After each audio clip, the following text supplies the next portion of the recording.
Uma das coisas que o pastor Sérgio Monteiro disse é o seguinte: só Deus tem a imortalidade em si, inerentemente, intrinsecamente, conforme o texto de 1 Timóteo. Isso nós concordamos, né? 1 Timóteo, Mas, 1 Timóteo, não. Isso, de 1 Timóteo. Falei segunda? Não, eu falei segunda. Ah, ok. De 1 Timóteo. Então, o que ocorre? Mas ele, soberano e graciosamente, ele dá imortalidade para todos os homens. É assim que normalmente, por exemplo, nós entendemos. Ele não dá porque ele tem a obrigação de fazê-lo, né? E ele não está sob essa necessidade de manter. Ele pode destruir as pessoas, isso ninguém nega. Só não entendemos que isso esteja presente nas Escrituras. Porque se o texto diz, veja bem, que os justos eles são ali preparados para a vida eterna, e no outro caso os injustos para a perdição eterna, eu teria dois pesos e duas medidas nesse caso. Então, em nenhum momento o texto cita uma ideia de aniquilação, nenhuma terminologia, nem nada do gênero, e mesmo quando aparece eventuais termos que têm relação com destruição ou aniquilação, eles devem ser entendidos à luz de todo o contexto, né? Agora, voltando mais uma vez ali ao texto que nós estávamos comentando, né, por exemplo, ali de Mateus. Por exemplo, entre outros textos, porque a fala do pastor Sérgio aí envolve alguns outros textos, e me permitam, por favor, aí comentá-los. Por exemplo, no caso de Mateus, no capítulo 25, que é um texto muito importante para isso, Mateus no capítulo 25, versículos 31 a 46. Mas, obviamente, não dá para ler tudo, eu quero ler apenas alguns trechos aqui importantes e tentar depois fazer uma ponte com o Apocalipse. Mateus capítulo 25, versículo 41 diz: Então o rei dirá também aos que estiverem à sua esquerda: Apartai-vos de mim, malditos, para o fogo eterno, preparado para o diabo e seus anjos. Depois, quando nós vamos para o versículo 46, Jesus dirá: irão estes para o castigo eterno, porém os justos para a vida eterna.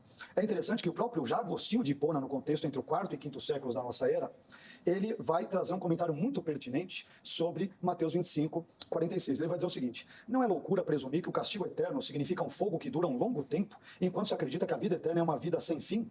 Pois Cristo, na mesma passagem, incluiu tanto o castigo quanto a vida em uma única e mesma sentença, quando disse: assim aquelas pessoas irão para o castigo eterno, enquanto os justos irão para a vida eterna. Se ambos são eternos, segue-se necessariamente que ambos deverão ser considerados duradouros, mais finitos, para você ser lógico e coerente, ou ambos são infinitos e perpétuos, que a meu ver é a lógica e a coesão interna que exige o versículo. As frases castigo eterno e vida eterna são paralelas, continua Agostinho, e seria absurdo usá-las em uma única e mesma frase para significar: a vida eterna será infinita, enquanto que o castigo eterno terá fim, que é o que propõem normalmente os adventistas e o próprio Sérgio Monteiro. Consequentemente, Agostinho conclui: porque a vida eterna dos santos será infinita, a punição eterna também para aqueles condenados a ela certamente não terá fim. E aí, olha que coisa interessante, segundo o BDAG, um dicionário muito importante de grego, do Bauer, Denker, Arndt e Gingrich, o substantivo grego kolasis, ele significa punição e castigo. E o adjetivo grego aionios, em Mateus 25, 46, ele significa pertencente a um período de duração interminável, sem fim, no próprio caso de Mateus 25, 46. Tanto a vida é infindável, sem fim, quanto também o castigo ele é sem fim. De acordo com o dicionário teológico do Novo Testamento de Gerhard Kittel e Gerhard Friedrich, o substantivo grego kolasis também ele significa punição, e o adjetivo aionios, que o qualifica também eterno. Isso também dirão os estudiosos Horst Baus e Gerhard Schneider no Dicionário Exegético do Novo Testamento. Eles vão dizer o seguinte, que o substantivo grego kolasis significa castigo e o adjetivo grego aionios pode ser traduzido em todos os casos do Novo Testamento como eterno. E em seguida, Baus e Schneider vão dizer o seguinte, que no Novo Testamento o adjetivo aionios, que tem a ver com eterno, no caso de Mateus, por exemplo, 25, 46, ele se refere a três coisas possíveis, né? Mas no Novo Testamento como um todo. Primeiro, a eternidade de Deus e de seu âmbito. Segundo, aos bens da salvação escatológica, e o que interessa particularmente para a nossa conversa hoje é, terceiro, aos estados perduráveis sem começo ou sem fim. E aí nós temos uma coisa muito importante, que a meu ver ela é decisiva para o nosso... claro que evidentemente o pastor Sérgio Monteiro não concordará, e nem aqueles que têm uma perspectiva distinta, mas há um elemento que aqui é decisivo sobre essa durabilidade eterna do castigo, e ele é muito claro e, a meu ver, irrefutável no texto bíblico. Qual é?